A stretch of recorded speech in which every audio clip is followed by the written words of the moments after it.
నమస్తే. బేతాళం సుదర్శన్ అనే దళిత నాయకుడు, రిటైర్డ్ టీచర్. దళితుల కోసం, షెడ్యూల్ క్యాస్ట్ వాళ్ళ కోసం తన వాయిస్ని వినిపించేటువంటి అతి కొద్ది దళిత నాయకుల్లో బేతాళం సుదర్శన్ గారు ఒక ఆయన. బేసికల్లీ అంబేద్కర్ ఫాలోవర్ కాబట్టి అంబేద్కర్ బౌద్ధిజం తీసుకున్నారు. సో సుదర్శన్ గారు కూడా బౌద్ధిజం తీసుకున్నారు. బుద్ధిస్ట్ అసోసియేషన్కి ఆయన నాయకత్వం వహిస్తూ ఉన్నారు. ఇప్పుడు ఒక కొత్త సమస్యను కనిపెట్టారు. అదేంటంటే సెన్సస్ చేస్తున్నారు. సెన్సస్లో కులాలు మతాలు కూడా లెక్కిస్తున్నారు. కాబట్టి ఈ కులాలు మతాలలో కొన్ని సమస్యల్ని షెడ్యూల్డ్ క్యాస్ట్ వాళ్ళ మీద కుట్ర జరుగుతుంది అనేది ఆయన యొక్క వర్షను. అదేంటి అనేది ఒకసారి సుదర్శనం గారి యొక్క మాటల్లోనే మనం విందాం. ఇప్పుడు ఏంటి కులగణనలో షెడ్యూల్డ్ క్యాస్ట్ వాళ్ళకి జరుగుతున్న అన్యాయం ఏంటి ఒకసారి ఎక్స్ప్లెయిన్ చేయండి మాకు. రాజ్యాంగ పరంగా వారికి వచ్చిన షెడ్యూల్ క్యాస్ట్ స్టేటస్ని నిలుపుకోవాలంటే తప్పనిసరిగా షెడ్యూల్ కులాల వారు వారి యొక్క కులంతో పాటు మతాన్ని కూడా నమోదు చేయాలి. మీరు జస్ట్ క్రిస్టియన్ అని చెప్పారంటే మీ రిలీజియన్, మీ షెడ్యూల్ క్యాస్ట్ స్టేటస్ ఉపసంహరించబడుతుంది ఆ రికార్డు కారణంగా. చాలా మంది హిందూ అని చెప్పి నమోదు చేయిస్తారు. హిందూ జనాభా, హిందూ ఐడెంటిటీ మీరు గౌరవంగా భావిస్తున్నారా లేదన్నది మీ యొక్క వ్యక్తిగతమైన ఇంట్రెస్ట్కి వదిలేస్తున్నాం. ఎందుకంటే మాన్యవర్ కరుణానిధి గారు హిందూ అంటే అర్థం చెప్పారు. అలాగే జిఆర్ స్వామి కూడా హిందూ అంటే అర్థం చెప్పారు. ఆ రకంగా గుర్తింపబడటం గౌరవమా, లేక మీరు బౌద్ధుడిగా, బుద్ధిజం అంటే బుద్ధుడు దేవుడు కాడు, దేవుడు ఉన్నాడంటే అది మతం. బుద్ధుడు బాబాసాహెబ్ ఎలాగో ఒకప్పటి బుద్ధుడు అలాగా. అందుకనే బాబాసాహెబ్ని కూడా ఇప్పుడు అందరూ బోధిసత్వుడు అని అంటున్నారు. కనుక ఒక సామాజిక విప్లవకారుడి యొక్క భావజాలాన్ని ఫాలో అయితే మనకి షెడ్యూల్ క్యాస్ట్ స్టేటస్ ఉంటుంది. ఇప్పుడు జరుగుతున్న సెన్సస్లో షెడ్యూల్ కులాల వారు ఏ రకంగా తమ యొక్క వివరాలను నమోదు చేసుకోవాలంటే సామాజిక అంశాల వరకు వచ్చేటప్పటికి మిమ్మల్ని మీరు బుద్ధిస్ట్గా, బౌద్ధుడిగా గుర్తింపజేసుకోండి. తద్వారా మీకు చట్ట సవరణ జరిగే వరకు మీరు వేచి ఉండండి. చట్ట సవరణ జరిగిన తర్వాత మీ మత స్వేచ్ఛ హక్కు ప్రకారం ఆర్టికల్ 25 ప్రకారం మీ మత విశ్వాసాలని బహిరంగంగా మీరు వ్యక్తపరచుకోవచ్చు. దానికేమీ ఇబ్బంది లేదు. కానీ ప్రస్తుత సెన్సస్ ప్రకారం అయితే నా విజ్ఞప్తి ఏమిటంటే మీరు రిలీజియన్ వద్ద బుద్ధిస్ట్గా మీరు నమోదు చేసుకోండి. తప్పనిసరిగా మీ కులాన్ని ఎంట్రీ వేయండి. మాలైనా మాదిగైనా లేక షెడ్యూల్ కులాల్లో మన ఆంధ్రప్రదేశ్ తెలంగాణలో సుమారు 60 లోపల కులాలు ఉన్నాయి కదా, వారందరూ కూడా తప్పనిసరిగా మీ యొక్క కులం పేరు రాసేటట్లు ఎన్యూమరేటర్ని మీరు డిమాండ్ చేయండి. జస్ట్ రిలీజన్ అనేటప్పటికీ ఒక్క బుద్ధిస్ట్ అని చెప్పి వదిలేస్తే షెడ్యూల్ క్యాస్ట్ యొక్క జనాభా తగ్గిపోతుంది. తద్వారా డీలిమిటేషన్ వచ్చేటప్పటికి మనకు కేటాయించవలసిన సీట్లు పార్లమెంట్లో కానీ, అసెంబ్లీలో కానీ, లేక స్థానిక సంస్థల్లో కానీ మనం నష్టపోయే ప్రమాదం ఉంది. కనుక బాబాసాహెబ్ మార్గదర్శకుడిగా భావించేవారు, బాబాసాహెబ్ ఫోటో పెట్టుకొని ముందుకు వచ్చేవారు ఈ యొక్క స్టేటస్ని నిలుపుకోవాలంటే చట్టబద్ధంగా ఇప్పుడు ఏ అవకాశాలు అయితే ఉన్నాయో వాటిని మీరు నమోదు చేయించండి. ఎన్యూమరేటర్స్కి వారు సరైన శిక్షణ ఇవ్వకపోవటం వలన మీ రిలీజన్ వచ్చేటప్పటికి మిమ్మల్ని తప్పుగా నమోదు చేస్తారు మీరు స్పెసిఫిక్గా. కానీ ఎవరైనా షెడ్యూల్ క్యాస్ట్ స్టేటస్ని నిలుపుకోవాలంటే మీరు తప్పనిసరిగా బుద్ధిస్ట్, షెడ్యూల్ క్యాస్ట్, మాల కానీ మాదికి కానీ ఇంకా ఏ ఇతర కులాలైనా నమోదు చేయించుకోమని భారతీయ బౌద్ధ మహాసభ ఆంధ్రప్రదేశ్ శాఖ రాష్ట్ర అధ్యక్షుడిగా నేను విజ్ఞప్తి చేస్తున్నాను. బాబాసాహెబ్ 2000 సంవత్సరాల క్రితం నాటి వారు పాళీ భాష డిక్షనరీ రాశారు. మనం ఆ భాషని బ్రతికించాలంటే మాకు ఇంగ్లీష్, తెలుగుతో పాటు పాళీ భాష కూడా తెలుసునని నమోదు చేసినట్లయితే ద్రవిడ భాషలన్నిటికీ తల్లి భాష పాళీ భాష. ఎటువంటి పరిస్థితుల్లో మన భాషకు సంస్కృతానికి సంబంధం లేదు. సంస్కృతం ఇండో యూరోపియన్ లాంగ్వేజెస్కి చెందినది. మనకి పాళీ భాష తల్లి భాష కాబట్టి, మదర్ లాంగ్వేజ్ కాబట్టి, ఆ భాషను బతికించటం, ఒక భాషను ఒక 2-3 తరాల వారు మర్చిపోతే చనిపోతుంది. అట్లాంటి 2000 సంవత్సరాల నాటి పాళీ భాషను బతికించారు బాబాసాహెబ్. జనాభా గణన అనేది కేవలం సామాజికమైన, ఆర్థికమైన, రాజకీయమైన సంబంధం ఉన్నది. ఈ విషయాలు గమనించమని విజ్ఞప్తి చేస్తున్నాను. ఇప్పుడు ప్రభుత్వము సెన్సస్ చేసేటప్పుడు ఎలాగో కులాలను లెక్కిస్తారు, కులాలు రాయట్లేదని మీ అభిప్రాయమా? ఎస్, అంటే బౌద్ధులు అనగానే కులం రాయక్కర్లేదనే ఒక వాదన కొంతమంది చేశారు. 2-3 ఆర్గనైజేషన్స్ మీరు కులాలు రాయొద్దు, బుద్ధిస్ట్ అని జస్ట్ మెన్షన్ చేయమని వాళ్ళు ప్రకటనలు చేశారు, కొంతమందికి చెప్పారు. కానీ బాబాసాహెబ్ సూచించిన నవయాన మార్గాన్ని ఫాలో అయ్యేవాళ్ళం, బుద్ధుడిని దేవుడిగా అంగీకరించిన వాళ్ళం. మన విషయాలు మెయిన్ మీడియా, ఈ బ్రాహ్మణికల్ మీడియా అసలు ప్రచురణ చేయవు, పట్టించుకోవు.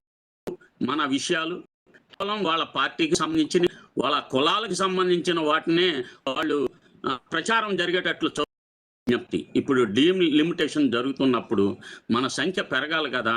మనకి గతంలో 16-17% ఉన్నది, ఇప్పుడు అందరూ అంటున్నారు షెడ్యూల్ కులాలు ముఖ్యంగా 24% ఉండొచ్చు అనేది కొంతమంది అంచనాలు వేస్తున్నారు. ఎంతో కన్నా మనం చెప్పలేము. కానీ షెడ్యూల్ కులాలు ప్రధానంగా జనాభాలో పెరిగిన సంఘటనలు ఉన్నాయి.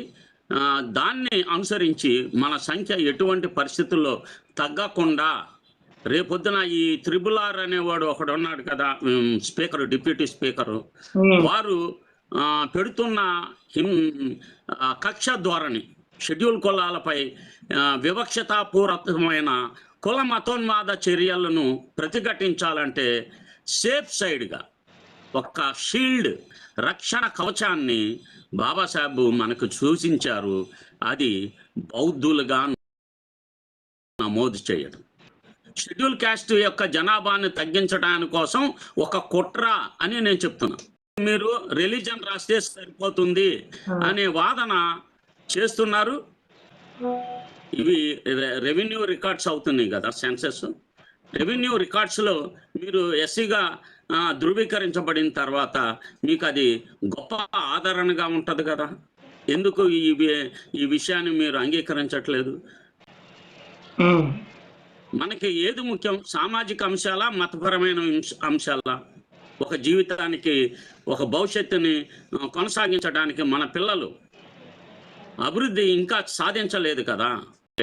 నేనేమన్నానంటే, వీళ్ళు క్రిస్టియన్ అయినా, హిందూ అయినా, బుద్ధిస్ట్ అయినా సరే, వాళ్ళు షెడ్యూల్డ్ క్యాస్ట్ వాళ్ళని మతం ప్రాతిపదికన జనాభా పెంచడానికి, మతాల జనాభా పెంచడానికి, హిందువులేమో మీరందరూ హిందూ మతంలోనే అంటున్నారు, క్రిస్టియన్స్ ఏమో మీరందరూ బీసీసీ తీసుకోండి, క్రిస్టియన్ జనాభా పెరిగిద్ది, క్రిస్టియన్ జనాభా పెరిగితే మన రిప్రజెంటేషన్ వచ్చింది అంటున్నారు. ఇప్పుడు మీరు అన్నట్టుగా కొంతమంది బుద్ధిస్టులు వాళ్ళు మీరు కులాన్ని రాయగాకండి, మన బుద్ధిస్టులుగా రాయండి అని చెప్తున్నారు.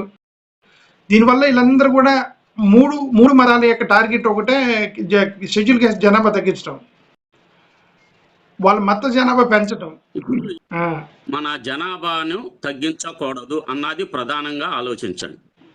మనం అంటే మెజారిటీ పీపుల్ హిందూ మాల, హిందూ మాదిగా, లేకపోతే ఇతర కులాలు వీటిలో నమోదై ఉండి క్రైస్తవ విశ్వాసం వీళ్ళకు ఉందని ఈ త్రిబులార్ లాంటి ఆర్ఎస్ఎస్ వాదులందరూ చేస్తున్న దాన్ని బలపరిచేటట్లు చేస్తున్నాం.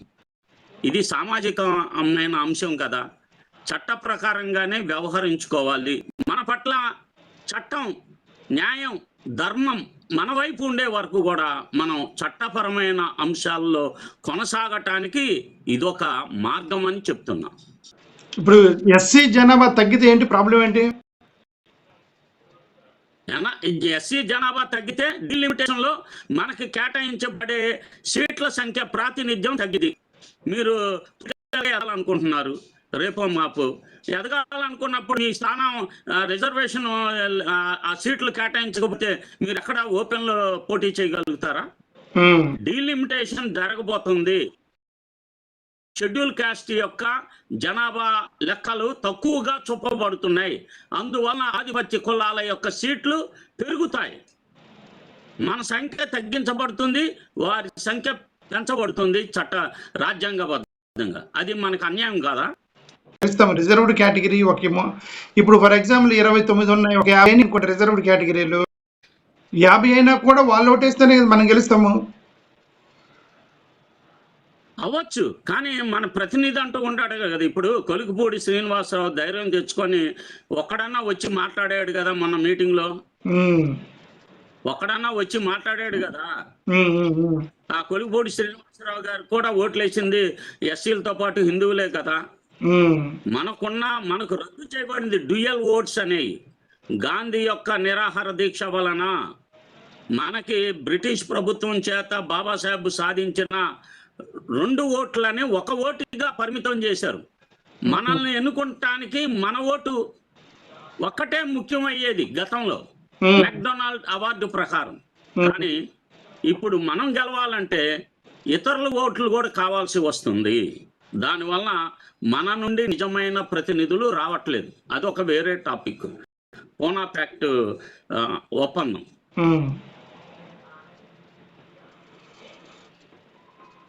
చెప్పండి. సరేనా, థ్యాంక్ యూ. జస్ట్ మిమ్మల్ని అది అసలు ఏంటి జనాభా లెక్కల్లో ఏం జరుగుతుంది నేను చివరిగా విజ్ఞప్తి చేసేదంటే ప్రతి ఒక్కళ్ళు దయచేసి మీ షెడ్యూల్ కాస్ట్ స్టేటస్ పక్కాగా, అందులో ముఖ్యంగా ఎంప్లాయీస్ అయినా కానీ, ఎంప్లాయీస్ అయితే ఇబ్బంది ఏముంటాయంటే వాళ్ళకి తప్పనిసరిగా ఈ యొక్క సమయంలో గణనలో జనాభా లెక్కలో సెన్సస్లో బౌద్ధులుగా నమోదు చేసుకుంటే వాళ్ళకి ఒక సేఫ్ గార్డ్ ఉంటుంది. ఈ అట్రాసిటీ యాక్ట్ పెట్టలేరు. చింతాడ ఆనంద్ గారు పాస్టర్ గారు ఉన్నారు కదా, ఆయన సర్టిఫికేట్ ప్రకారం ఆయన సర్టిఫికేట్ రద్దు చేయబడాల. మీకు బాపట్లలో ఆయన ఏముంటారు, బాపట్ల మున్సిపాలిటీ చైర్మన్గా పూరపాటి విజయ, ఆయన హైకోర్టుకి వెళ్ళారు, సుప్రీంకోర్టుకి వెళ్ళారు. ఆయన ఎస్సీ స్టేటస్ తీసేయలేకపోయారు. వెళ్ళినోళ్ళు కూడా ఆయన మీద ఆయన ఏంటంటే గతంలో బీసీసీగా నమోదయ్యాడు, తర్వాత ఎస్సీగా మారి క్యాస్ట్ సర్టిఫికేట్ తెచ్చుకున్నాడు. తర్వాత ఆయనకి ఎస్సీ కాదండి ఈయన బీసీసీ, ఈయన సర్వీస్ బుక్లో ఇలా ఉంది, పెళ్లి ఇలా చేసుకున్నాడు అని చెప్పినప్పటికీ హైకోర్టు కానీ సుప్రీంకోర్టు కానీ ఆ యొక్క సర్టిఫికేట్ను రద్దు చేయలేదు. చింతాడ అప్పారావు గారు చేసిన నష్టం ఏంటంటే వాళ్ళ అడ్వకేట్లు సరైన గైడెన్స్ ఇవ్వకపోవటం. ఏంటంటే అతను మామూలు కేసు పెట్టి ఉండాలి, చర్చి మీద దౌర్జన్యం చేసి కొట్టారు కాబట్టి ఎస్సీ ఎస్టీ కాకుండా నార్మల్ కేసు పెట్టుంటే బిఎన్ఎస్ ప్రకారం ఇంత గొడవ 24వ తారీఖున ఈ తీర్పు ద్వారా వచ్చేది కాదు. ఇది ఈ యొక్క తీర్పు వలన ఈ త్రిబుల్-ఆర్ అనే వారు, ఎందుకంటే ఆర్ఎస్ఎస్ చాలా నూక్ అండ్ కార్నర్లో పనిచేస్తుంది. ముఖ్యంగా పశ్చిమ గోదావరి జిల్లాల్లో చాలా పెద్ద ఎత్తున పనిచేస్తున్నారు. 30,000 మంది కార్యకర్తలు ఒక్క అమలాపురంలోనే, తూర్పుగోదావరిలోనే రిజిస్టర్ అయ్యారు. ఆ కారణం చేతనే దళితులపై ఎక్కువ దాడులు కాపుల నుంచి జరుగుతున్నాయి. శెట్టి బల్జులు జాయిన్ అయ్యారు, కాపులు జాయిన్ అయ్యారు. వీళ్ళు ఆర్ఎస్ఎస్ కార్యకర్తలుగా నమోదైన తర్వాత మాత్రమే మీరు అతి ఎక్కువ అట్రాసిటీస్, పవన్ కళ్యాణ్ చెప్పే సనాతన ధర్మం ద్వారా ఎక్కువ అట్రాసిటీస్ మన మీద జరగడానికి ప్రధాన కారణం ఆర్ఎస్ఎస్లు చేస్తుంది. ఇక్కడ భీమవరం సైడు చాలా స్పీడ్గా ఉంటుంది. తాడేపల్లిగూడెంలో మనకు బాపట్ల ఈ సైడు అంతా క్రిస్టియన్స్ ఎక్కువగా ఉంటారు, వాళ్ళు సంఘటితంగా ఉంటారు, వాళ్ళ జనాభా కూడా ఎక్కువ. ఇక్కడ కూడా ఎక్కువే. కానీ వీళ్ళకు ఉన్నది ఏంటంటే ఆర్ఎస్ఎస్ ప్రతి ఒక్క విధ్వంసం వెనకాల ఆర్ఎస్ఎస్ ఉంది. ఆకువీడులో మొత్తం కూడా మాలలు మెజార్టీగా ఉన్నప్పటికీ బయట నుంచి క్షణాల మీద వచ్చేస్తున్న ఒక పిలిపిస్తే చాలు, వాళ్ళకి డబ్బు ఉంది, అన్నీ ఉన్నాయి, వాటి ద్వారానే మన మీద దాడులు జరుగుతున్నాయి. ఈ సంస్థని మనం నిరోధించాలి అంటే ఇప్పుడు బయలుదేరారు. రావులపాలెంలో క్రైస్తవులు ఒక పెద్ద ప్రదర్శన చేశారు. అలాగే ఈ మధ్య అమలాపురంలో కూడా చేశారు.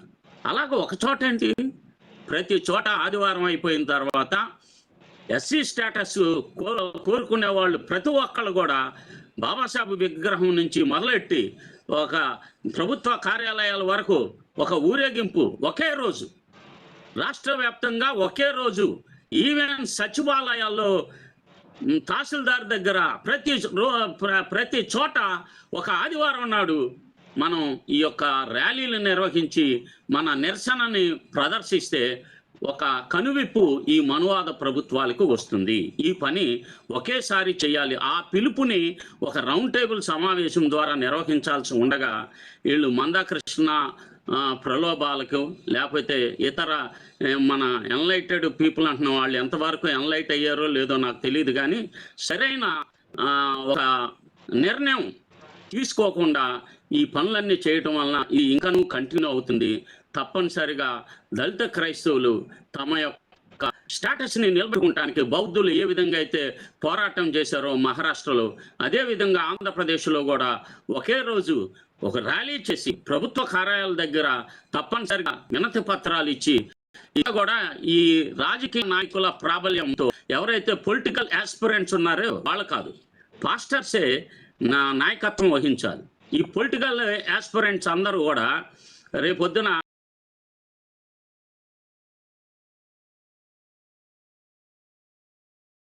వైసీపీ నుంచి కొన్ని సీట్లు, టీడీపీ నుంచి కొన్ని సీట్లు తెచ్చుకోవటానికి చేసే కుట్రలు ఇవన్నీ. అలా చేయకూడదు.